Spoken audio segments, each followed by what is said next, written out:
Why permaculturists hate me when discussing the third ethic. And I reference my ideas on the third ethic from this book right here, Permaculture, a Designer's Manual, the father of permaculture being Bill Mollison. There are many people that contributed to his putting this publication out. Actually contributed to him forming this philosophy, including David Holmgren, who I would recommend reading.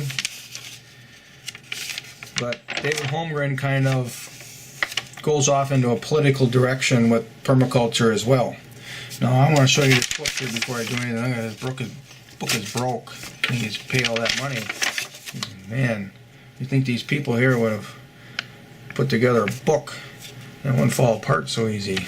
Or maybe I'm just using it too much, or have used it too much. I haven't used the book here for probably, I don't know, half a year or something. I actually read it twice, but some of the areas that didn't apply to me, I didn't really think about. I just kind of just read it. So now that we're on lockdown, I'll probably go through this whole thing again. It is a difficult book to grasp when you are just this, childlike, simple person that relies on everything that you do for your government and your economic system. You really don't think for yourself, so it's tough to get up to speed with what this is doing here. So we need a little more light here, looks like. There, that helps a little bit. So we're going to be discussing ethics, the third ethic in particular. We're going to go over the three ethics together, and we're going to tell you why people don't like how I viewed the third ethic. Right now, the people are viewing the third ethic as fair share in some manner, which is actually a political statement. This is what you're doing is, instead of relying on yourself and learning how you can take your own action, you are wanting the government to provide for you, provide everything for you.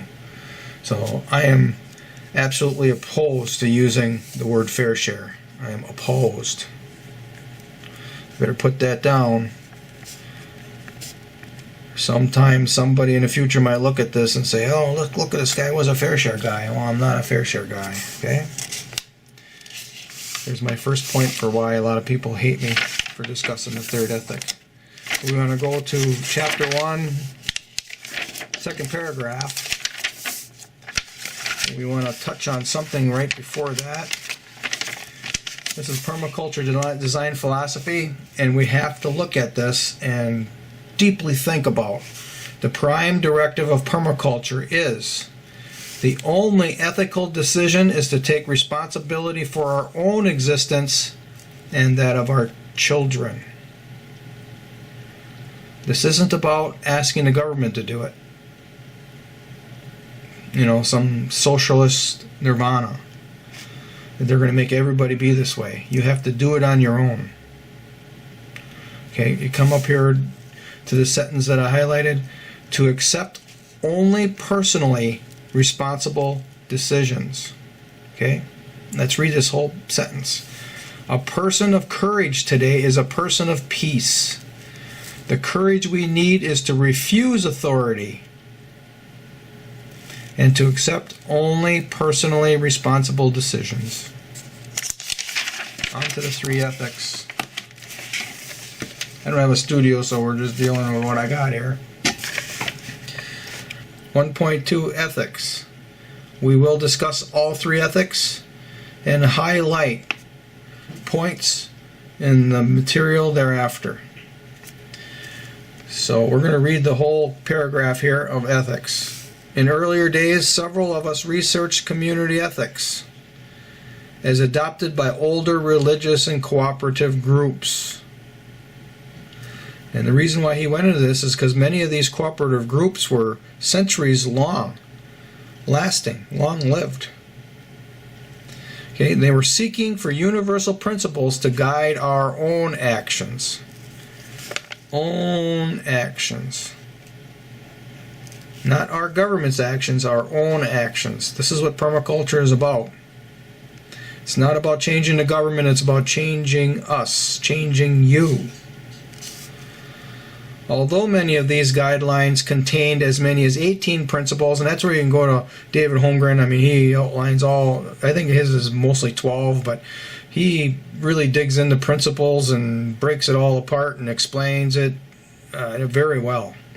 But again, David Holmgren is a fair share guy, so he's also using permaculture as a political movement, which it is not. Okay? Although many of these guidelines contained as many as 18 principles, most of these can be included in the three below, the three ethics of permaculture, and even the second and third arise from the first. Ethical basis of permaculture. Care of the earth. What does care of the earth mean? Well, it's pretty simple. Provision for all life systems to continue and multiply. All life systems. All living systems. Not just human living systems, but all living systems. Also including human living systems. Not human destructive systems, human living systems. Care of people. Provision for people to access these resources necessary to their existence.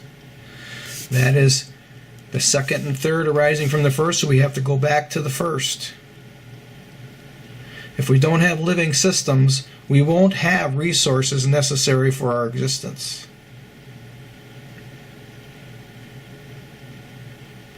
And here it is. It's not fair share. It's not return of the surplus necessarily, although that's closer. This is the third ethic. Setting limits to population and consumption. By governing our own needs,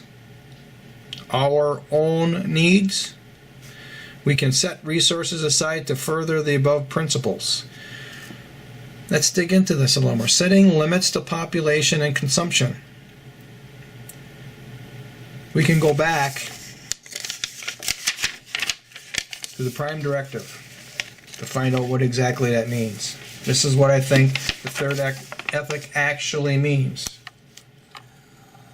We're putting this together. Okay? Prime Directive of Permaculture. The only ethical decision is to take responsibility for our own existence and that of our children. Let's take this a bit in the inverse. If you can't take care of yourself, you shouldn't be having children.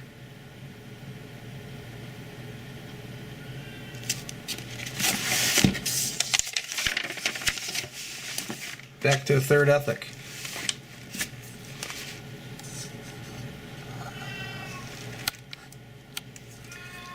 Setting limits to population and consumption. How do you set limits? I am fairly confident the reason why the first people decided to change this to fair share, they were afraid that what this meant was a eugenics program or euthanasia, but it does not mean that at all.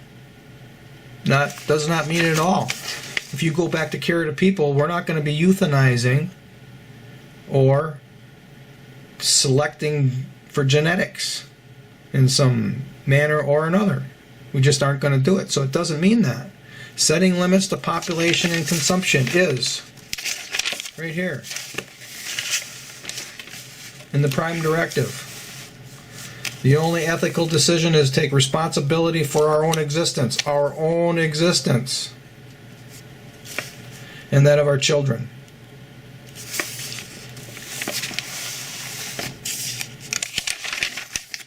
A few more highlights here, and we shall conclude. Let's go back to make our own way. To make our own way. To be self-reliant as individuals and to cooperate as groups. That's as opposed to conflict and war.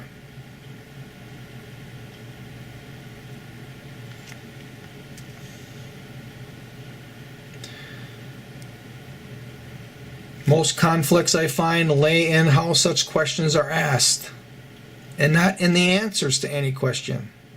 Or, to put it another way, we are clearly looking for the right questions rather than for answers. We should be alert to rephrase or refuse the wrong question.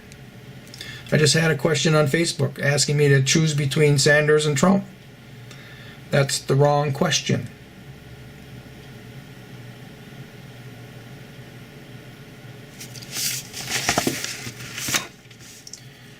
The rule of necessitous use and the rules of conservative use. Conservative. Oh, that's a hated word by the socialists. But the conservatives of the day have stolen the word. They are not any more conservative as the liberals are. Let's read this whole paragraph and get to some points. From the great many case histories, we can list some rules of use. For example, the rule of necessitous use, that we leave any natural system alone until we are, of strict necessity, forced to use it. You set up system. You can even set up a backyard that way. You can set up plants that you're going to grow and you're not really going to harvest. You're going to continue to propagate and grow it without really using it, without wanting to use it, but at some point you may be forced to use it. I have one crop, it's called a chira. I don't necessarily like eating it, but it's edible and it's prolific. So I've been growing the amount of a chira that I have. I've learned how to store it through the winter here in Wisconsin, and it will be used of strict necessity. I will do it. Okay. We may then follow up with rules of conservative use. Having found it necessary to use the natural resources, we may insist on every attempt to reduce our waste, pollution.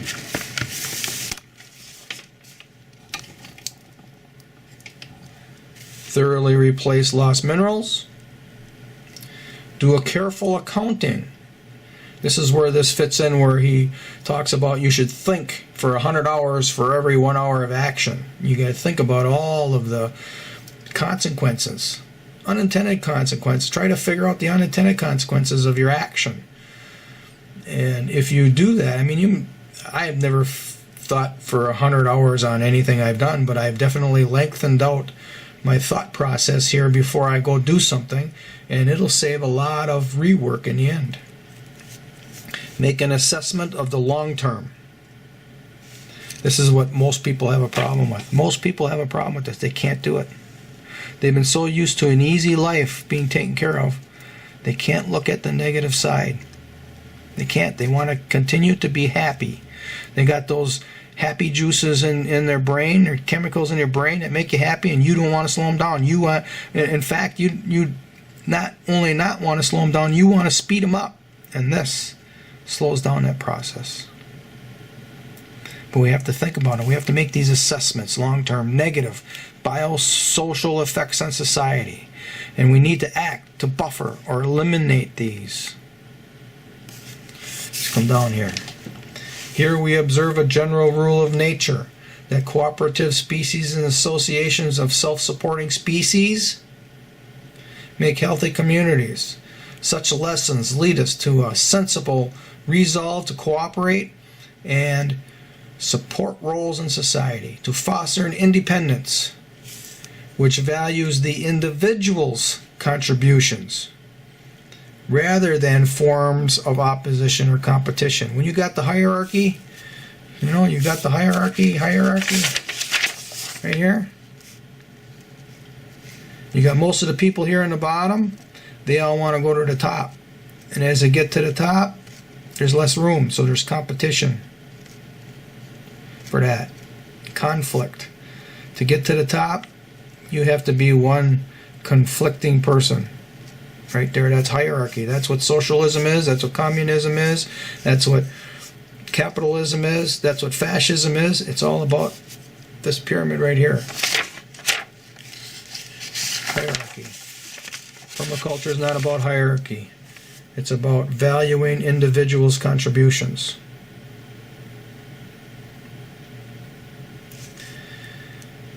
We see how enlightened self-interest leads to an involvement of ethics evolve ethics of sustainable and sensible behavior.